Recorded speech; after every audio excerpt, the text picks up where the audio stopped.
compound on Olateju Street had always been noisy, but for the past 3 nights, it had been silent. Not peaceful, not calm, just silent in a way that felt wrong, like the air itself was listening. Tunde hadn't slept. Every time he closed his eyes, he felt her, breathing beneath the ground, pacing under the concrete, whispering his name like a promise. Amina sat on the edge of his bed, hugging her knees, her small eyes fixed on the cracked floor. "Uncle Tunde," she whispered, "she's moving." Tunde stiffened. "Who?" Amina pointed at the floor. The tiles were cracking, thin, branching lines spreading like veins. "Iya Alake," she said. "She's waking up." Tunde stepped back as the cracks widened with a soft, unsettling sound. This wasn't an earthquake. This wasn't the foundation. This was something beneath the foundation. Something pushing upward. By morning, the tenants had gathered in the courtyard, staring at the cracks that now ran across the compound like a map of doom. Mama Chinyere clutched her wrapper tightly. "This thing no be ordinary," she muttered. "I swear on my mother's grave." Then it began. A low humming. Soft at first, then louder, then layered like many voices humming the same ancient tune. The tenants froze. The humming grew louder, louder, until it vibrated in their bones. Someone shouted, "But room 14 bone finish. How sound they come from inside?" The humming stopped. Silence. Then a whisper drifted out of the burnt doorway. "Tunde." The tenants scattered like birds. Later that afternoon, a police officer arrived at the gate, looking unsettled. "I'm looking for Tunde Adebayo," he said. Tunde stepped forward and the officer handed him a folded note. "It's from the old man, Baba Landlord. He said you would understand." Tunde opened the note with trembling fingers. "She is not bound. She is becoming." The necklace slowed her, but it did not hold her. "When the ground opens, run. Do not look back. Do not call her name. She is no longer my wife." Tunde's breath caught. Amina tugged the shirt. "Uncle Tunde, it's too late." Evening fell too quickly. The sky darkened unnaturally. Thunder rumbled, though there were no clouds. The ground shook violently. Room 14's burnt doorway glowed red. The cracks widened into a gaping hole. A hand emerged, long, ash-covered, cowies embedded in the skin like eyes. Tenants screamed and ran. Tunde grabbed Amina and pulled her behind him. "Stay behind me." A voice erupted from the hole, deep, layered, furious. "Tunde!" A pillar of smoke shot upward, and from the smoke, she rose, Iya Alake, but transformed.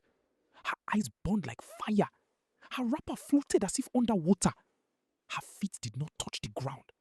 She was no longer a ghost. She was something reborn. "You thought you could bury me?" she asked. "I trapped you," Tunde said. "You shouldn't be here." She smiled. "You trapped what I was, not what I have become." Amina stepped forward, trembling but brave. "Leave him alone." Iya Alake turned her burning eyes to the child. "Ah, the seer. You should not interfere, little one." Amina's eyes flickered with faint light. "I'm not afraid of you." Iya Alake laughed, a sound that shook the walls. "You should be." She raised her hand. The ground split again. A second hand emerged, then a third, then a fourth. Tunde whispered, "Oh God, she's not alone." He grabbed Amina and dragged her into the hallway. "We need to get out now." Amina stopped suddenly. "No, she's building a new shrine." Tunde froze. "Where?" Amina pointed towards the backyard, where the old water tank used to be. Tunde's eyes widened. "That's where the hidden room was." Amina nodded. "She's rebuilding everything you destroyed, and she's using the ground itself." The backyard glowed red. The earth pulsed like a heartbeat.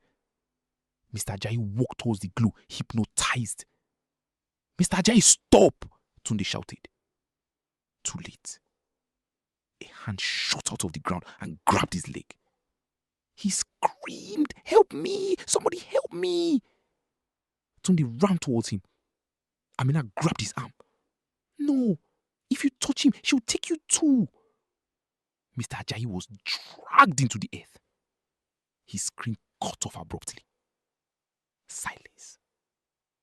Tunde fell to his knees. "She's killing them one by one." Amina shook her head. "No, she's choosing them." Later that night, Amina sat cross-legged on the floor, eyes closed. Tunde watched anxiously. "Amina, what are you doing?" Her voice changed, deeper, older. "The keeper has awakened. The jailer has failed. The compound will drown in blood unless the child completes the circle." Tunde stepped back. "Amina, stop!" Her eyes snapped open, glowing white.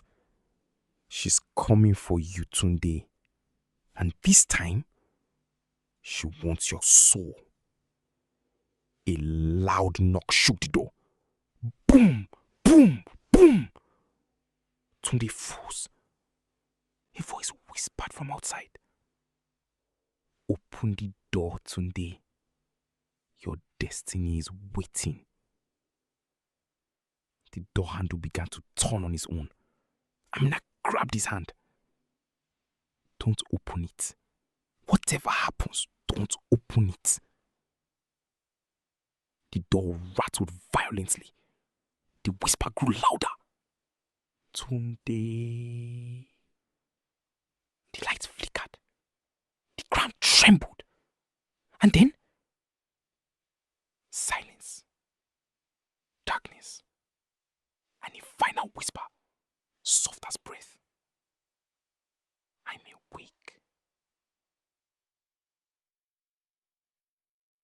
The door rattled violently. The whisper grew louder. "Tunde." The lights flickered. The ground trembled. A cold wind swept through the room, carrying the faint scent of smoke and camphor. Then, silence. A silence so deep, it felt like the compound itself was holding its breath. The door handle stopped moving. The light steadied. The cracks in the floor went still. Amina slowly loosened her grip on Tunde's hand. "Uncle Tunde," she whispered. "I think she's gone." Tunde didn't answer. He stepped closer to the door, his heartbeat loud in his ears. He pressed his palm against the wood. It was cold, too cold. He leaned in, listening. Nothing. No whisper. No breath. No movement. Just darkness on the other side. He exhaled shakily and stepped back. Amina watched him, her eyes wide and uncertain. "Is it over?" she asked. Tunde looked at the door one last time, and in the faint reflection on the metal handle, he thought he saw a pair of glowing eyes staring back at him. But when he blinked, they were gone.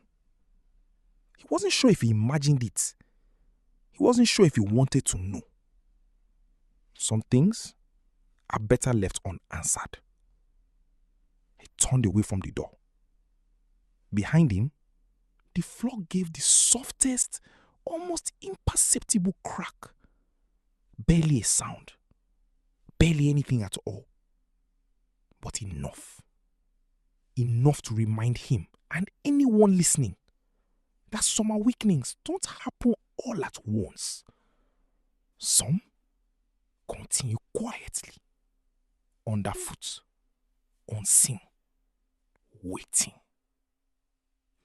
If this story made your heart race, if you felt that chill in the silence, if something in the dark made you pause, then you are in the right place. Motherland Tales is where African spirits breathe again, where shadows have memories, and where every ending leaves a little room for the unknown. Subscribe and tap the notification bell to stay close to the fire. Comment, what do you think Tunde saw in that reflection? Share this story with someone who loves supernatural African mysteries. Whether this tale ends here, or whether something beneath Olateju Street stares again, only time and the crown